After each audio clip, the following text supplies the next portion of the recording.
Friends, আজি এটা বেয়া খবৰ। অসমৰ আৰক্ষীয়ে শীঘ্ৰে গ্ৰেপ্তাৰ কৰিব কেইজনমান ফেচবুকৰ এডমিনক। কিন্তু কি ক'ত কেনেকৈ কিয় জানিবলৈ আহক, আৰম্ভ কৰোঁ আজিৰ ভিডিঅ'। ফ্ৰেণ্ডছ, এনে এটা ব্যতিক্ৰমী বিষয়বস্তুৰ ওপৰত ব্যতিক্ৰমী চাবলৈ আমাৰ চেনেলটি ছাবস্ক্ৰাইব কৰোঁতে বেল আইকনটি প্ৰেছ কৰিবলৈ নাপাহৰিব।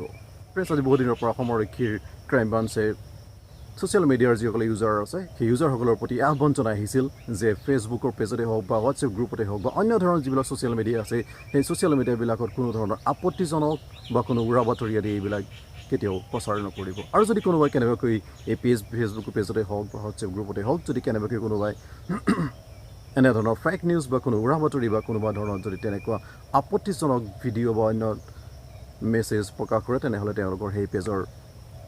সেই পেজৰ এডমিনসকলক গ্ৰেপ্তাৰ কৰা হ'ব অথবা অন্য ধৰণৰ শাস্তি প্ৰদান কৰা হ'ব। কিন্তু অসমৰ আৰক্ষীৰ এই সতৰ্কবাণীৰ প্ৰতি কোনো গুৰুত্ব নিদি ফেচবুকৰ পেজে কিছুদিন ধৰি কণ্টিনিউৱাছলি কিছুমান ফেক নিউজ, কিছুমান উৰা বাতৰি আৰু কিছুমান আপত্তিজনক তথ্য প্ৰচাৰ কৰি আহিছে।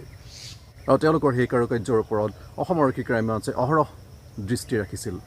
আজি কিছুদিন ধৰি পেলাই আমাৰ অসমৰ জনপ্ৰিয় অভিনেতা নিপন গোস্বামী মৃত্যুক লৈ বহুতো উৰা বাতৰি তেওঁলোকে প্ৰকাশ কৰি আহিছিল। গতিকে যিকেইটা ফেচবুক পেজত আমাৰ জনপ্ৰিয় অভিনেতা নিপন গোস্বামীদেৱৰ মৃত্যুৰ উৰা বাতৰি প্ৰকাশ পাইছিল সেই পেজবিলাকৰ এডমিনসকলৰ বিৰুদ্ধে তেওঁৰ পৰিয়ালৰ সদস্যই চান্দমাৰী আৰক্ষী থানাত গোচৰ তৰিছিল।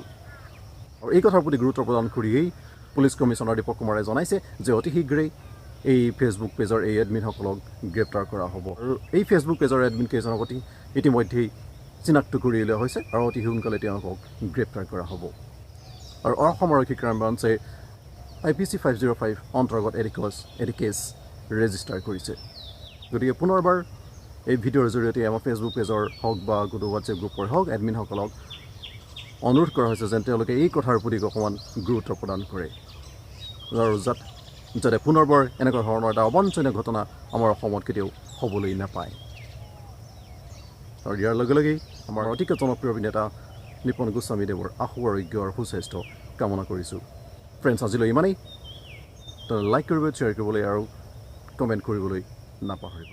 থেংক ইউ ফৰ ৱাচিং।